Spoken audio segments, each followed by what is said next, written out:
네, 오늘은 여러분들과 함께 나를 따르라 라는 제목으로 귀한 은혜를 나누도록 하겠습니다. 우리 같이 한번 읽어보도록 하겠습니다. 시작. 네, 나를 따르라. 네, 나를 따르라. 이제 처음 말씀드렸던 것처럼 요한복음 강해가 마무리됩니다. 네, 마지막을 하고 있는데요. 네, 또 새로운 것들을 준비해서 여러분들하고 함께 나눌 텐데 여러분들 또 늘 귀한 은혜를 사모하시고 또 하나님을 더 알아가는 그런 복된 시간이 됐으면 늘 좋겠습니다.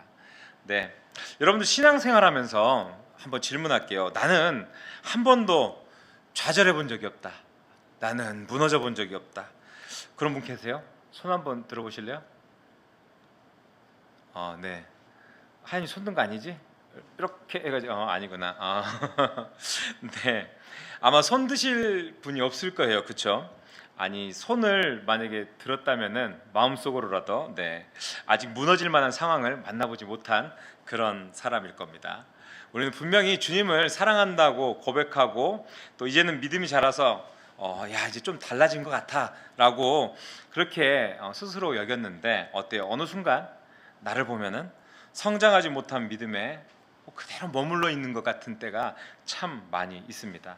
남들이 집사님, 형제님, 자매님 이렇게 믿음이 좋아요 라는 얘기를 하면은 그런 소리를 듣기에는 좀 부끄럽고 또 그렇게 좋은 믿음이 그래도 나는 괜찮은 것 같았는데 무너지고 나면은 어때요?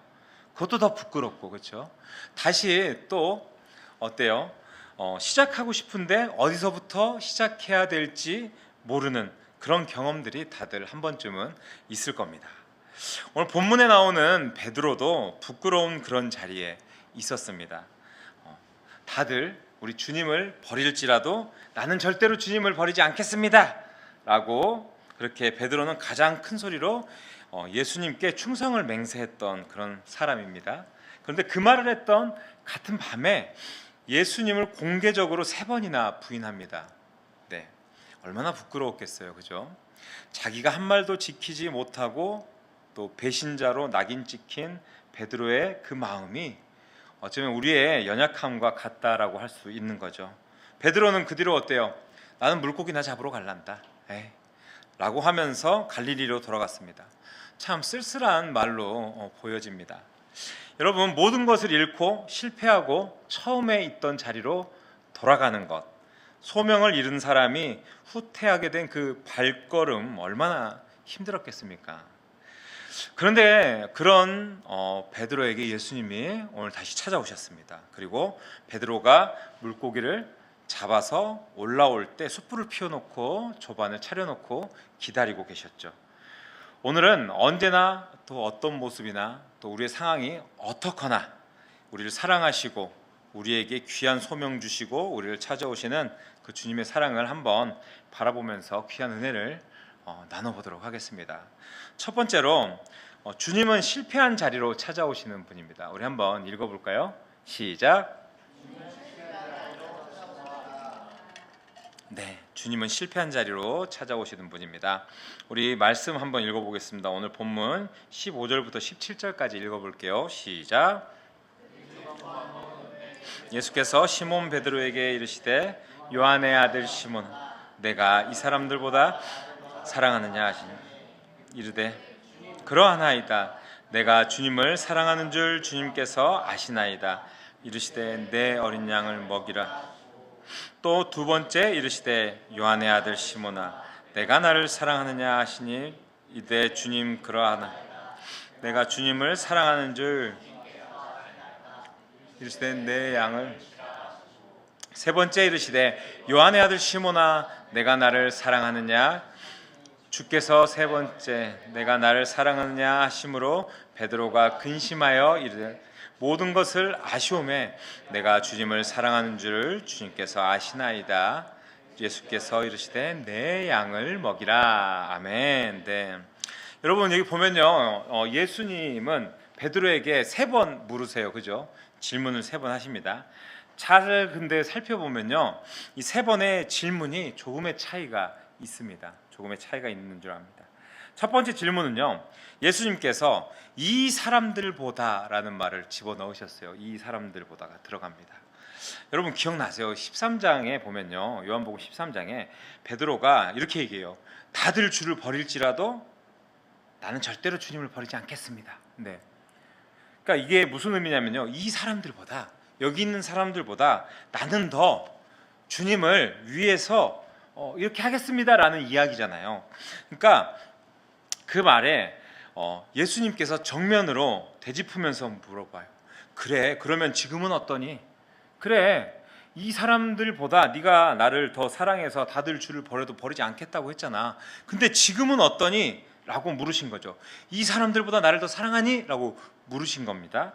그러자 이번에 베드로가 주님 그러하나이다 라고 이야기를 해요.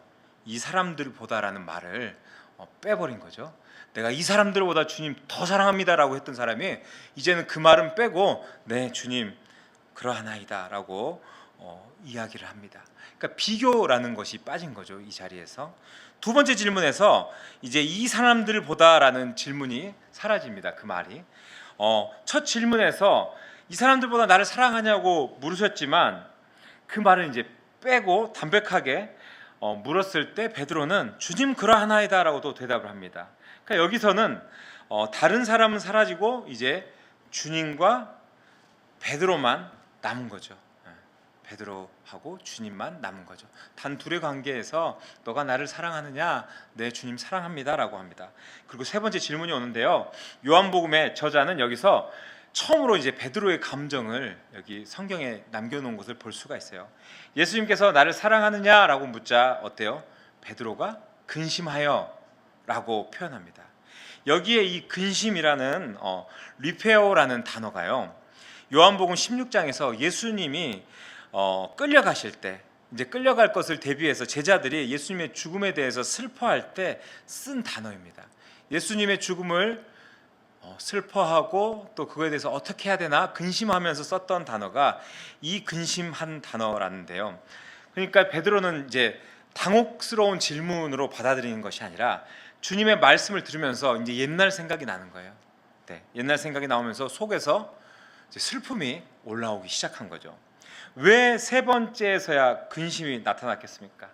잘 보십시오. 세 번째 질문이 왔을 때 베드로의 머릿속에는 예수님을 부인했던 그 밤이 생각났을 것 같아요. 그렇지 않습니까? 예수님을 부인하던 날의 숯불과 거기에 모여있던 사람들이 물었던 세 번의 질문, 그리고 정말 극렬하게 아니다라고 했던, 부인했던 그 상황, 너도 그 예수의 제자 중에 하나가 아니냐라고 했을 때 나는 아니다 라고 했던 그때가 지금 너무나 겹쳐지고 있다라는 거죠. 지금 예수님이 조반을 차려주신 숯불 앞에서 묻습니다. 그렇죠? 뭐라고 묻습니까? 내가 나를 사랑하느냐 베드로야? 라고 묻지 않아요. 그러니까 세 번이나 물어봤던 그 모습이 이렇게 오버랩돼서 나타나고 있다라는 거죠. 그러니까 요한복음의 저자는 이것을 특별히 또 덧붙여서 설명해 주지는 않습니다. 다만 이 세 번째라는 단어, 그리고 근심하다라고 했던 이 리페오라는 단어, 여기에 있는 그 감정만 넣어두고 독자들이 알아서 해석할 수 있도록 이야기를 하고 있는 거죠. 그리고 베드로의 세 번째 대답이 달라집니다. 첫 번째와 두 번째는 주님 그러하나이다 라고, 내가 주님을 사랑하는 줄 주님께서 아시나이다 라고 대답을 했어요. 그런데 세 번째는 뭐라고 합니까? 모든 것을 아시오매, 내가 주님을 사랑하는 줄을 주님께서 아시나이다. 네, 뭐가 들어갔어요? 네, 모든 것을 아시오매 라는 말이 추가된 것을 우리가 볼 수가 있어요. 여러분 잘 보세요. 이 한 구절에 이 말이 전체의 무게를 바꿉니다. 왜 이 말이 추가가 됐겠습니까? 왜냐하면은 세 번의 질문이 베드로를 한 지점으로 몰아갔기 때문입니다. 자신의 고백이 자신의 실패 앞에서 얼마나 나약한 것인지를 요한복음 13장에서 주님을 위해서라면 제가 목숨을 버릴 수도 있습니다 라고 했던 그 말들이 결국 세 번 부인했지 않습니까? 그러니 내가 주님을 사랑합니다라고 얘기해봤자 어떻습니까? 그 말도 결국 믿을 수가 없다라는 그런 이야기 아닙니까? 그러니까 얼마나 자신이 연약한지, 무너질지, 내가 지금 주님을 사랑한다고 얘기할지라도 언제 무너질지 모른다는 것을 알기 때문에 이렇게 대답을 할 수밖에 없었던 것입니다. 그래서 베드로는 자신의 고백을 근거로 삼는 것을 포기하게 됩니다. 네. 내가 주님을 이만큼 사랑하니까 주님 이렇게 아시지 않습니까? 이런 고백은 포기합니다. 내가 사랑하는 능력이 있어서 내가 주님을 사랑하는 것이 아닙니다. 예수 그리스도의 전지하심을 근거로 주님께서 내가 주님을 사랑하는 줄 아시지 않습니까? 라고 이야기를 한 것이죠. 주님, 제 말은 믿을 수 없습니다. 그런데 당신은 아시지 않습니까? 당신이 보셨습니다. 당신이 알고 계시는 그 당신의 알에 대해서 내가 기대기를 원합니다 라고 그렇게 이야기를 한 것이죠.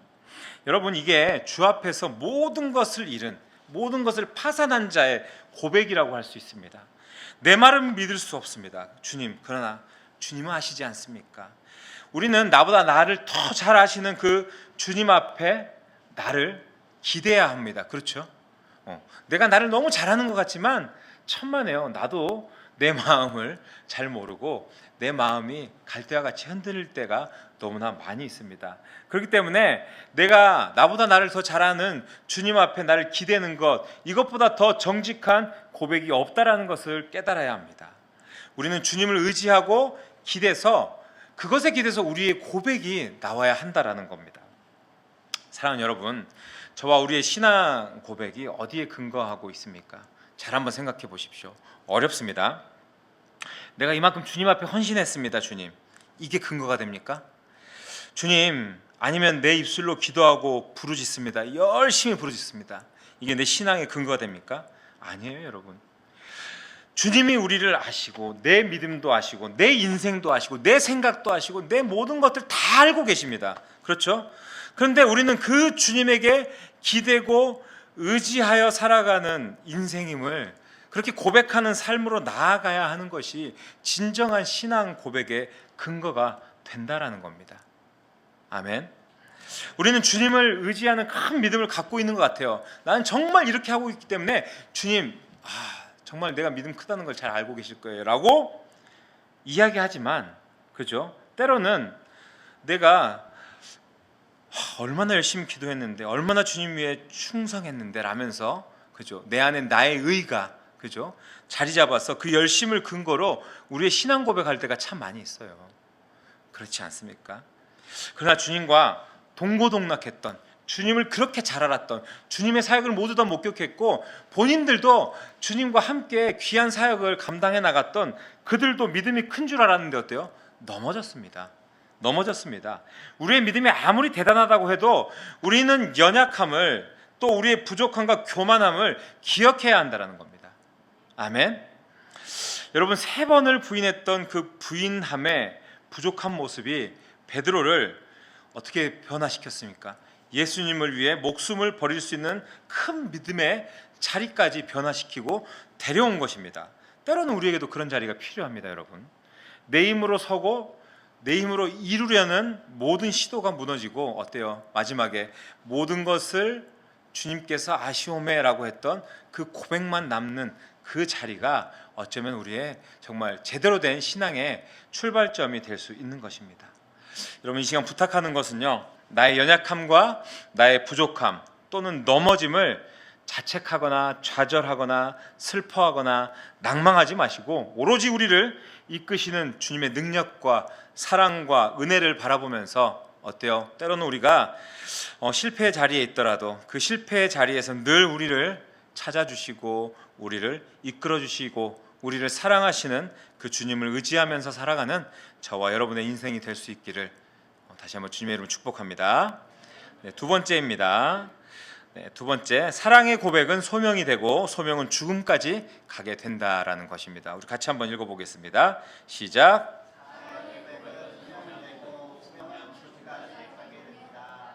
네, 제가 아는 어떤 익명의 집사님의 이야기입니다. 실명은 말하지 않겠는데요, 그분이 오랫동안 교회에서 성가대도 섬기고 찬양인도도 섬기고 열심히 했던 분이세요. 근데 그분이 회사를 다니면서 회사가 구조조정이 일어났어요. 어려워졌어요. 그래서 실직하게 됩니다. 그러니까 50대 초반 정도의 직장을 잃게 된 거죠. 얼마나 막막하겠어요, 그죠? 그런데 먹고 살아야 하니까 어쨌든 이차저차 해서 새 직장을 또 구했습니다. 그런데 이전보다는 훨씬 좋은 조건은 아니었어요. 네. 그렇겠죠. 실직하고 또 새로 직장을 구하는 건 쉽지 않아요. 낮은 자리였어요. 거기다가 이제 새로운 직장에 들어가니까 텃세도 있고 또 동료 한 명이 좀 괴롭히고 힘들게 했던 것이죠. 사사건건 부딪히고 좀 억울하기도 하고, 회사 다니면 그런 일 많이 있지 않습니까? 네, 그런 일들이 생겼어요. 그분이 제게 이런 말씀을 합니다. 목사님, 저는 이 사람이 왜 제 곁에 있는지 모르겠습니다. 매일 아침에 출근하면서 제가 너무 힘들어서 기도합니다.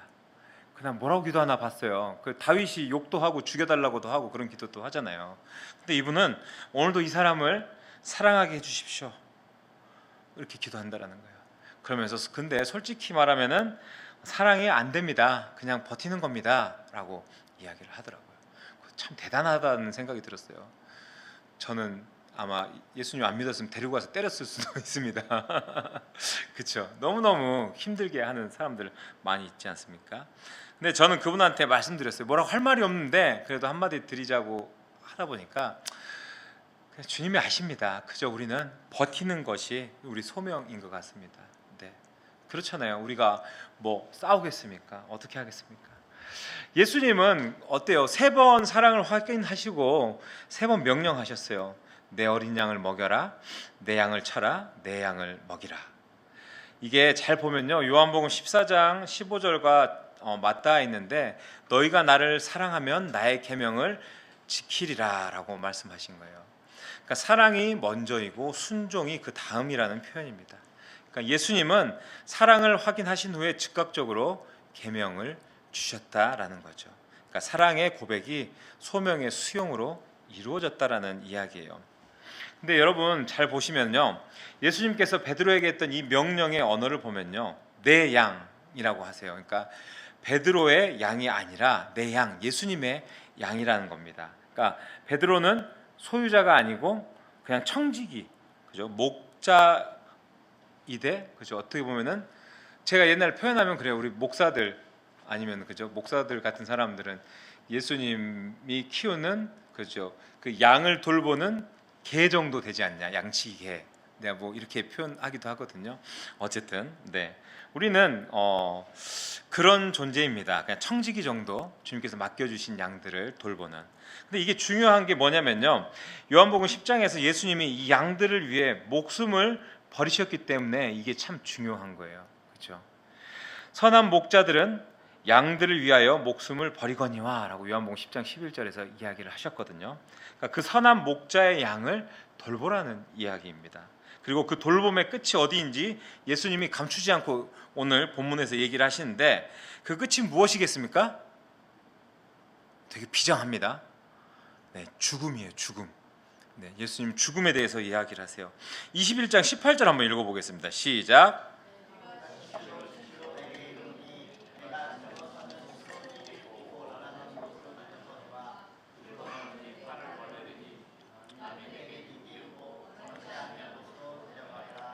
아멘. 네. 그리고 이 다음 구절에 바로 다음의 해설을 넣어요. 한번 읽어보세요. 시작. 이 말씀을 하심은 베드로가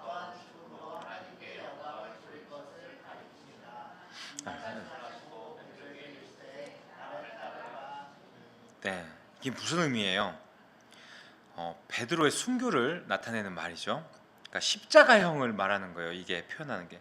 여러분, 팔을 벌리니라는 그 표현은요, 고대 세계사에서 고대 세계에서 십자가에 달리기 전에 팔을 이렇게 벌려서 가로목 나무에 이렇게 결박당하는 장면을 가리키는 게 이 이야기거든요. 팔을 벌려라는 얘기가요. 그러니까 요한복음의 저자가 쓴 단어가 있는데, 그게 19절에 보면요, 가리키다라는 단어도 나옵니다. 지금 제가 체크를 해놨어요. 그죠? 가리키심이러라. 네, 그죠? 세마이노라는 말이에요. 세마이노라는 단어인데, 이게 요한복음 12장 33절에서도 나와요. 뭐라고 나오냐면은, 이렇게 말씀하시면 자기가 어떠한 죽음으로 죽을 것을 보이심이러라라는 이야기. 이 보이심이러라라는 이 말과 가르키심이러라라는 이 말이 같은 말이에요. 같은 말. 그러니까 예수님의 죽음을 예고할 때 쓴 그 단어가 지금 베드로의 죽음을 예고하면서 나오고 있는 것입니다. 그러니까 예수님이 죽으신 것처럼 베드로도 죽을 것을 미리 이야기하고 있는 거죠. 그러니까 이렇게 베드로는 선한 목자를 따르는 그 모습으로 선한 목자의 길을 가면서 그렇게 죽을 것을 이야기를 하고 있습니다. 그리고 그 다음 말씀이 무엇이냐면은 19절에 보면은 이 말씀을 하시고 베드로에게 이르시되 나를 따르라라고 이야기를 합니다. 그러니까 여러분 보시면은 참 이 말씀만 보면 되게 비장해져야 돼요, 그죠? 죽음과 따름이 한 문장 안에 놓여 있잖아요, 그죠? 그 따름의 목적을 숨기지도 않으셨어요. 그럼에도 우리 보고 따르라고 이야기를 하세요. 네. 뭐 비장하게 설교하시는 분들이 있어요. 목숨 걸고 신앙생활. 맞아요. 목숨 걸고 신앙생활 해야 됩니다. 우리 목숨 걸고 하나님 믿어야 되는 거예요. 근데 어때요? 대부분 우리는 그런 순교의 자리에 섭니까? 고개를 막 젓습니다. 예. 예수님 믿으니까 우리 죽어야 돼 하고 서라 그러면은 반 이상 도망가지 않을까요? 그렇잖아요. 겁날 것 같아요. 네. 순교의 자리에 아마 서야 한다면은 아마도 주님 너무하시는 것 같네요. 아니 내가 주님한테 얼마나 열심히 헌금도 많이 하고 이렇게 충성했는데 나보고 죽으라고 하십니까? 라고 할 수 있는 거예요. 어쩌면은 이거는 사단의 계략이다. 이건 하나님의 뜻이 아니다라고 사탄아 물러가라 라고 이야기할 수도 기도할 수도 있을 것 같습니다. 그런데 그렇다면 여러분 이게 그래서 우리가 상관없는 이야기냐? 그렇지는 않잖아요, 그죠? 네, 그렇지 않는 겁니다. 상관이 있어요. 예수님께서 베드로에게 원하지 아니하는 곳으로 데려가리라라는 예언을 하셨습니다. 그 말씀은 곧 베드로에게는 십자가였어요. 그런데 우리 삶을 바라보면 우리의 삶에 원하지 아니하는 곳들이 분명히 있습니다. 여러분들 그렇잖아요. 여러분들이 원하지 아니하는 곳, 신앙의 자리에서 원치 않는 곳에 내가 있어야 할 때가 많잖아요, 그죠? 내가 선택하지 않은, 그죠? 직장의 상황들, 그죠? 내가 하지 않아야 하고 하고 싶지 않아야 하는 곳에 내가 놓여질 때가 있습니다. 내가 바라지 않았던 관계의 어떤 파국으로 치닫는 상황. 나는 평화주의자인데 왜 이런 자리에 내가 덩그러니 놓여서 이 관계 가운데서 내가 이렇게 힘들어야 되지? 내가 원치 않았는데, 그죠? 질병에 걸립니다. 네, 주님 왜 나한테 이렇게 하십니까? 그리고 내가 계획하지 않았지만 우리 가족에 위기도 생기고 내가 원하지 않는 그 자리에서 정말 원치 않았지만 많은 어려움들이 생길 때가 있습니다. 다 내가 원하지 않은 것들입니다.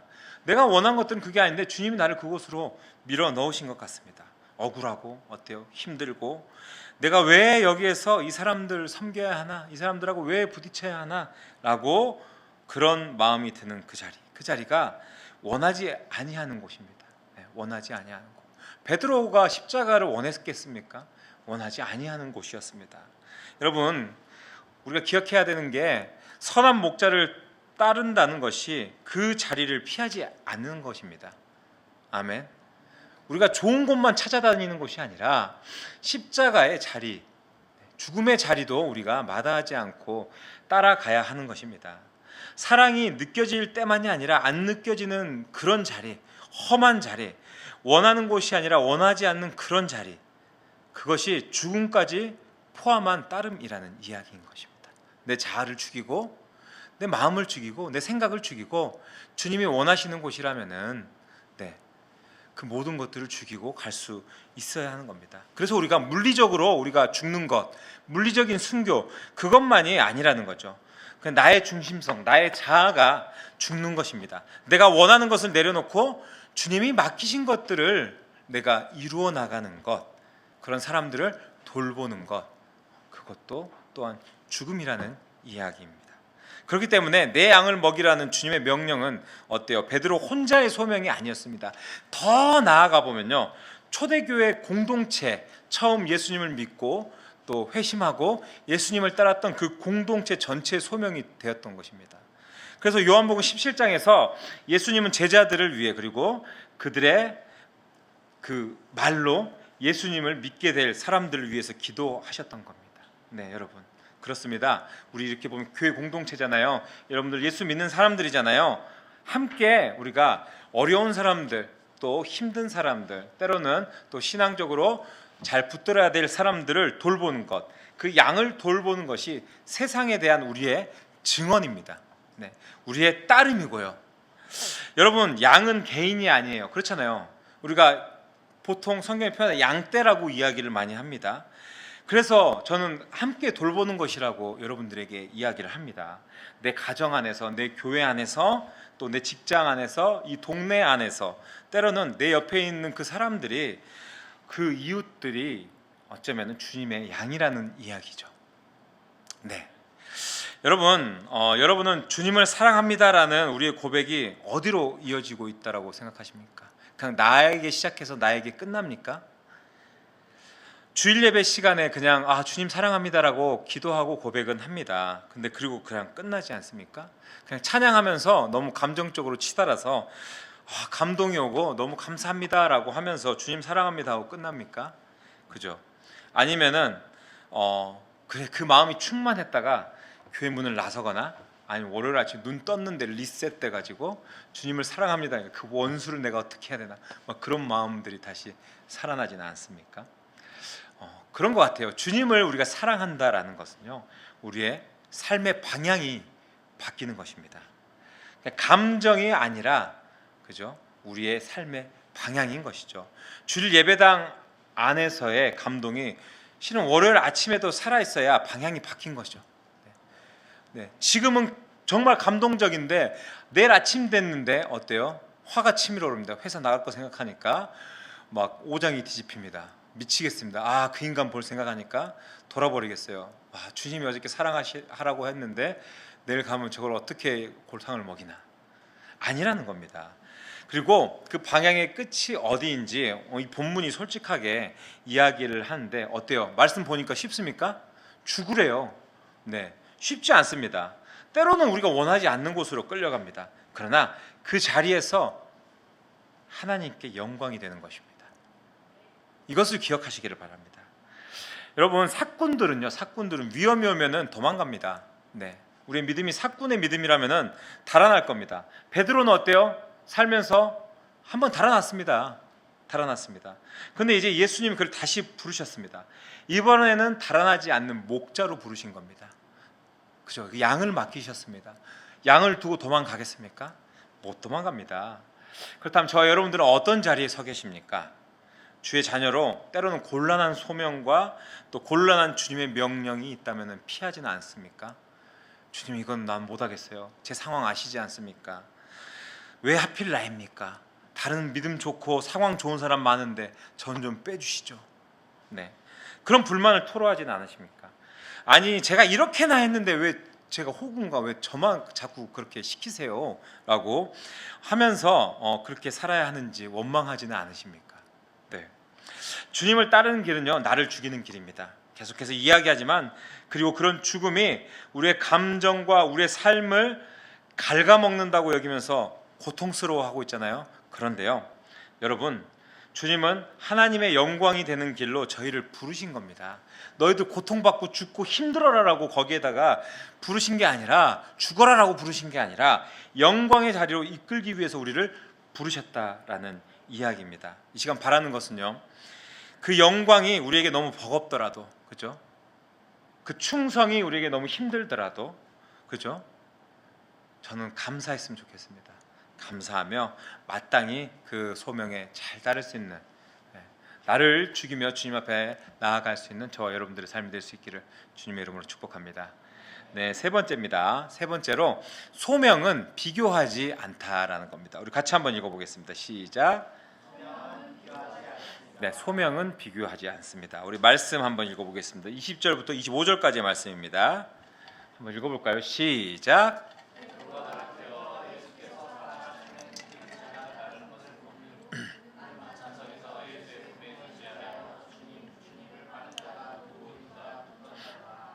이에 베드로가 그를 보고 예수께 여짜오되, 주님, 이 사람은 어떻게 되겠사옵나이까?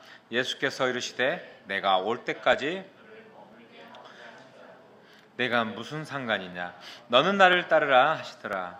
이 말씀이 형제들에게 나가서 그 제자는 죽지 아니하겠다 하였으나, 예수의 말씀은 그가 죽지 않겠다 하신 것이 아니라 내가 올 때까지 그를 머물게 하고자 할지라도 내게 무슨 상관이냐 하신, 이 일들을 증언하고 기록한 제자가 이 사람이라. 우리는 그의 증언이 참된 줄 아노라.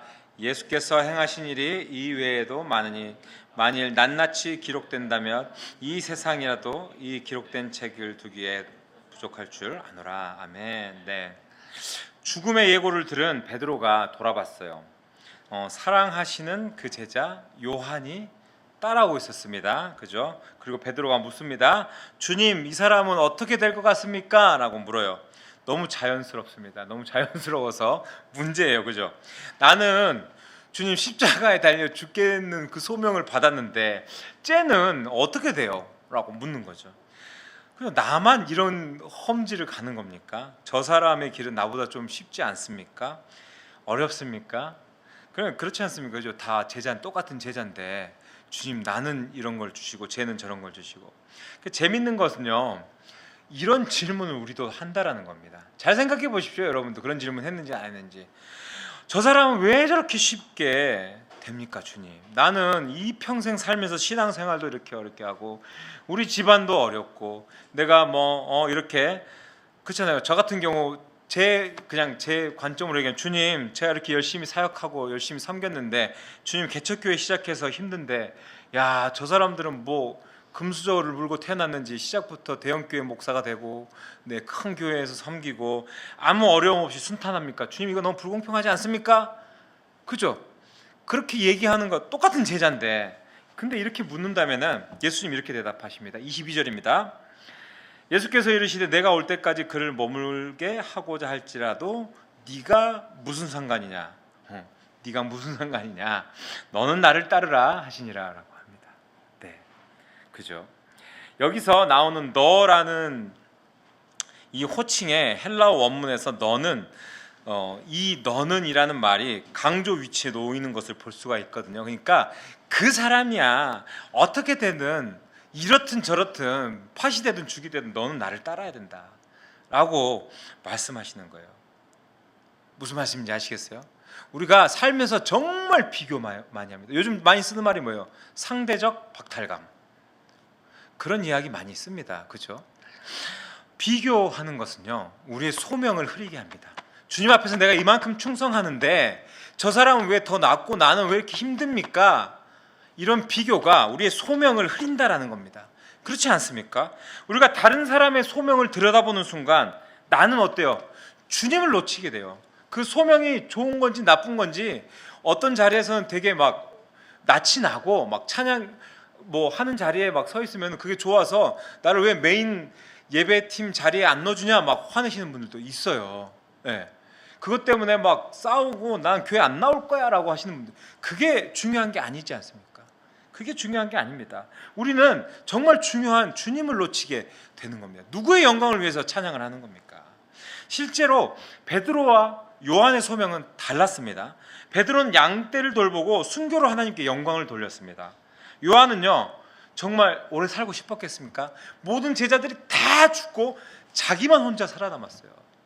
그게 쉬웠을 것 같습니까? 그런데 그렇게 살면서 모든 사실을 증언하고 기록하는 그 소명을 받고 남아 있었던 겁니다. 24절이 말합니다. 이 일들을 증언하고 이 일들을 기록한 제자가 이 사람이라. 우리는 그의 증언이 참된 줄 아노라 라고 예수님께서 말씀하셨어요. 그러니까 요한에게는 베드로처럼 명시적인 명령은 주어지지는 않았습니다. 그러나 그는 살아가면서 그 소명을 계속해서 살아냈습니다. 그리고 그것이 어때요? 우리가 지금 읽고 있는 이 요한복음, 복음서가 된 것이란 거죠. 여러분, 소명의 형태는 달랐습니다. 하나는 정말 불꽃처럼 살면서 정말 주님을 전하다가 갔습니다. 다른 하나는 정말 길게 오래도록, 그러나 어때요? 주님께서 둘 다 너희 나를 따르라 라고 하는 그 하나의 명령 아래 있었던 것입니다. 사랑하는 여러분, 우리가 교회 안에서도 소명은 각자 형태가 달라요. 저희야 이제 작은 교회이기 때문에 무언가 어떤 것들이 부담이 되고 그것들을 비교할 수 있는 것들은 많지 않습니다. 근데 교회들에 보면요, 각자 맡겨진 일들에 대해서 나는 왜 화장실 청소냐, 나는 왜 맨날 부엌대기냐, 나는 왜 누구는 제가 아까 얘기했듯 찬양 인도하고 정말 보기 좋은 자리에 서면 돼. 나는 왜 뒤에 청소만 하느냐. 예.